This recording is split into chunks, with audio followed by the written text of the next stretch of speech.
Filistinlilerin yaptığı insancıl gösterilere uyguladığı orantısız güç ile binlerce gencin sakat kalmasına ve bir ömür boyu tekerlekli sandalyeye mahkum olmasına sebep oldu. Türkiye için bir güvenlik sorunudur. Beslenen İsrail güçleriyle yakınlaşmayı kabul etmiyor ve şunu tekrardan haykırıyoruz. Filistin özgür olana dek, Mescid-i Aksa'daki işgal durdurulana dek seferimize devam edeceğiz. Allahu Ekber! Tekbir! Allahu Ekber! Şehitler ümmetin onurudur. Şehitler ümmetin onurudur. Şehitler ümmetin onurudur. Gazze'ye, Aksa'ya, direnişe bin selam. Siyonist işgal yıkılacak elbet. Siyonist işgal yıkılacak elbet. İsrail güvenlik güçleri yaralılara bile kelepçe taktılar. Yakınlarıyla, arkadaşlarıyla görüşmelerine engel oldular. Mavi Marmara çok iyi incelenmesi lazım. Artık Müslümanların hangi noktaya geldiğinin çok iyi tahlil edilmesi lazım. 20. yüzyılın başlarında Orta Doğu'da ciddi kırılmalar, bu kırılmaların getirdiği büyük değişimler yaşandı. Bölgenin hakim gücü Osmanlı'nın zayıflamasıyla uzun yüzyıllardır adalet ve barış sınırı altında yaşayan bu coğrafyada kanla işgal tarihi yazılmaya başlandı. Bu süreçte önce Hristiyan Siyonizmi, ardından Yahudi Siyonizminin girişimleri sonucunda dünyanın pek çok yerinden Yahudiler bölgeye getirilerek Filistinliler yerinden edilmeye başlandı. Bölgeye gelen Siyonistler manda rejiminin de çabaları ile silahlı çeteler oluşturarak yerli halkı yerinden etmeye çalışmış, kolonileşme faaliyetleri içine girmiştir. Etnik temizlik diyeceğimiz bu süreçte sistematik bir soykırım yaşanmış, yüz binlerce Filistinli yerinden edilerek İsrail İşgal Devleti'nin kuruluşu ilan edilmiştir. Bugün geldiğimiz noktada Filistin topraklarının neredeyse tamamı apartheid İsrail rejiminin işgaline uğradı. Kurulduğu günden itibaren bölgedeki hak ihlallerine devam eden İsrail, uluslararası hukuku ayaklar altına alarak bölgede bitmek bilmez bir kriz salmalı üretmiştir. Bu kriz sadece Filistin toprakları ile de sınırlı kalmamış, dalga dalga tüm dünyayı etkisi altına alan bir virüse dönüşmüştür. İsrail'in son yıllardaki karnesine baktığımızda hemen hemen her gün ayrı bir hak ihlali ve yerinden etme görülmektedir. Çocuk, yaşlı ve kadınlar üzerinde uyguladığı sert ve acımasız politikalar ile milyonlarca insanın yerinden edilmesi, evlerini yıkarak topraklarının işgal edilmesi, mabetlere saldırarak din özgürlüğünün elinden alınması bu ihlallerden yalnızca bazılarıdır. Filistinlilerin yaptığı insancıl gösterilere uyguladığı orantısız güç ile binlerce gencin sakat kalmasına ve bir ömür boyu tekerlekli sandalyeye mahkum olmasına sebep oldu. Sadece son 70 yıldır Orta Doğu'da problemden, kandan ve gözyaşından beslenen Siyonist işgal çeteleri sadece Filistin için değil, Türkiye için bir güvenlik sorunudur. 2010 yılında insani yardım taşıyan Mavi Marmara gemisine uluslararası sularda yaptıkları hukuksuz saldırılar ile 9 vatandaşımız şehit edilmiş, bir kişi 4 yıl boyunca komada kaldıktan sonra şehit olmuştur. 56 insani yardım gönüllüsü de ağır bir şekilde yaralanmıştır. Bu saldırı sonrasında yaşanan süreçte Mavi Marmara Derneği olarak tam 12 yıldır süren hukuk mücadelesine başladık. Ailelerimiz ve arkadaşlarımız adına ulusal ve uluslararası mecralarda yaptığımız kişisel başvurulara gayri hukuki şekilde engel olunmaya çalışıldı. Mülkün temeli olan adalet, Yahudi lobisinin gizli görüşmeleriyle engellenmeye çalışıldı. Bağımsız Türkiye mahkemeleri taraflı tutumu ile insanların hak ve hukuk arayışlarına engel üstüne engel koydu. Mavi Marmara saldırısından sonra apartheid İsrail güçleri Türkiye'ye onlarca söz verdi. Gazze'de devam eden karadan ve denizden ambargonun kaldırılması, Kudüs'te bulunan Müslüman nüfusun taciz edilmesinin durdurulması, İslam'ın en önemli kutsal mekanlarından biri olan Mescid-i Aksa'daki saldırıların önlenmesi ve Filistinlilerin seyahat, din özgürlüğü tanınması gibi yerine getirilmeyen onlarca söz verildi. Kıymetli basın mensupları ve değerli dinleyiciler, Mavi Marmara gemisi 2010 yılında başladığı yolculuğa hala devam etmektedir.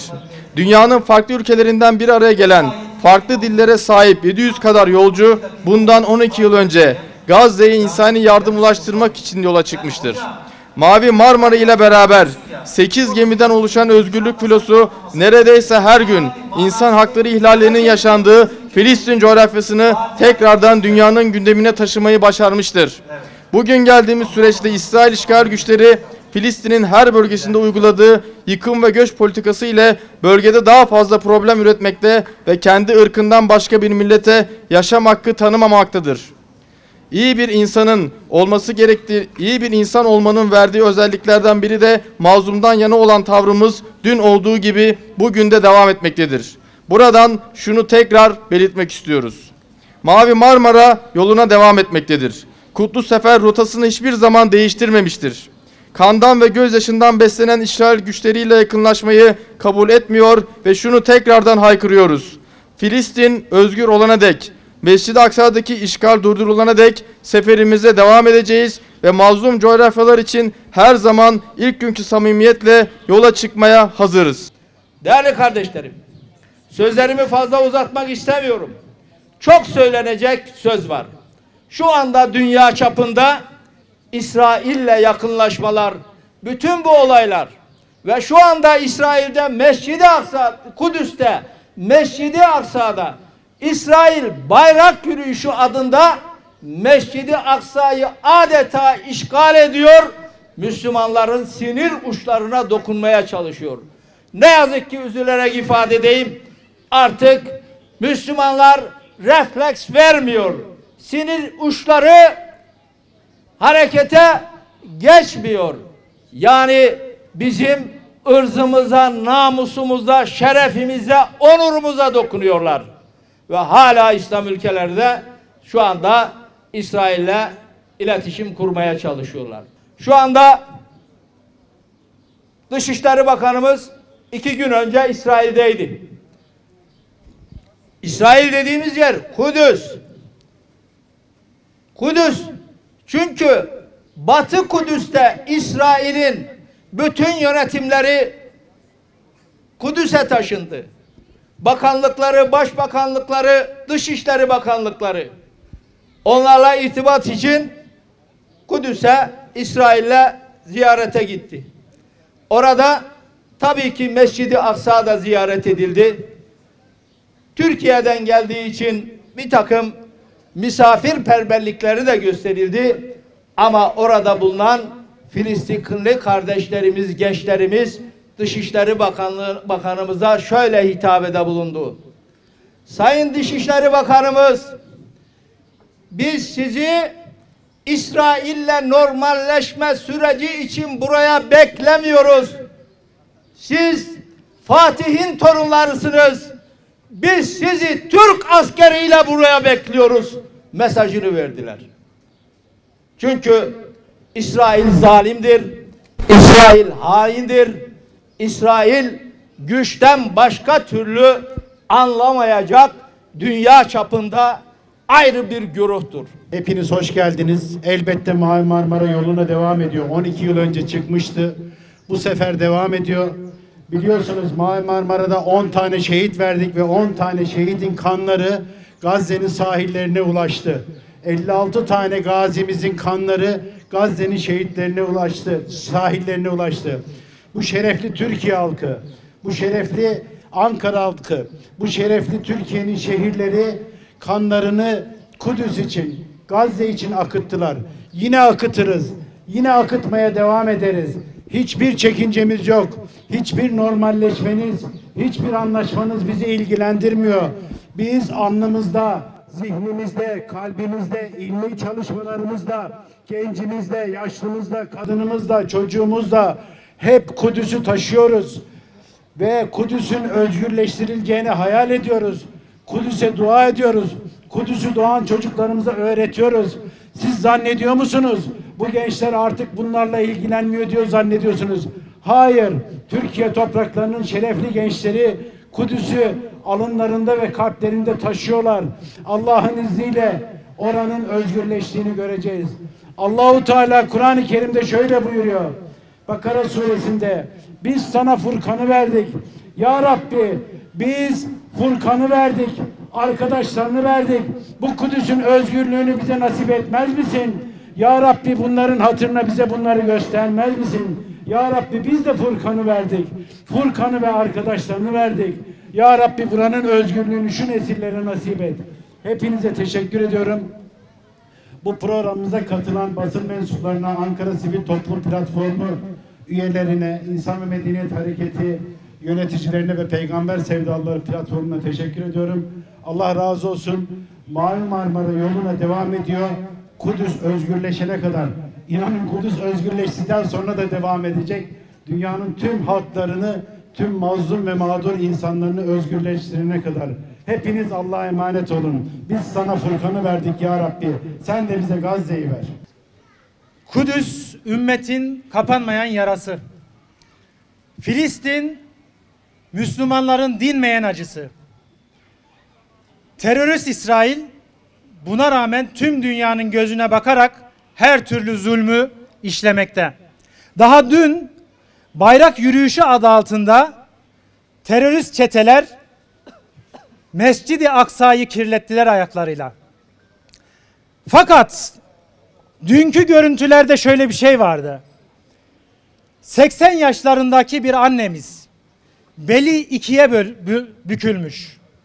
Elindeki bastonla tam teçhizatlı çetelere karşı Allahu Ekber nidalarıyla karşılarında direniş gösteriyordu. Kıymetli kardeşlerim, yese gerek yok. Ümitsizliğe hiç gerek yok. Mavi Marmara bunun en önemli örneklerinden bir tanesidir. 10 tane şehidimiz vardı. Bir tanesi Ankara'dan Uğur Süleyman Söylemezdi. Gençlerimizin iftiharı, örneği Furkan Doğan'dı. Haliyle bu örneklikler olduğu sürece bu direniş bitmeyecektir. Müslümanlar direnişlerini ölene kadar devam ettirecektir. Sanmayın ki buradaki bir avuç insan. Hayır. 84 milyon insan Filistin'i yüreklerinde taşımaktadır ve bu böyle devam edecektir.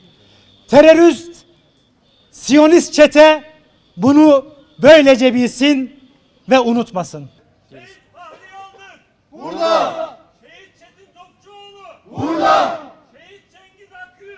Burada. Şehit Cengiz Songül. Burada. Şehit Ali Haydar Vengi. Burada. Şehit İbrahim Bilgen. Burada. Şehit Necdet Yıldırım. Burada. Şehit Cevdet Kılıçlar. Burada. Şehit Uğur Süleyman Söylemez. Burada. Şehit Furkan Doğan. Burada. Şehit Furkan Doğan. Burada. Şehit Furkan Doğan. Burada.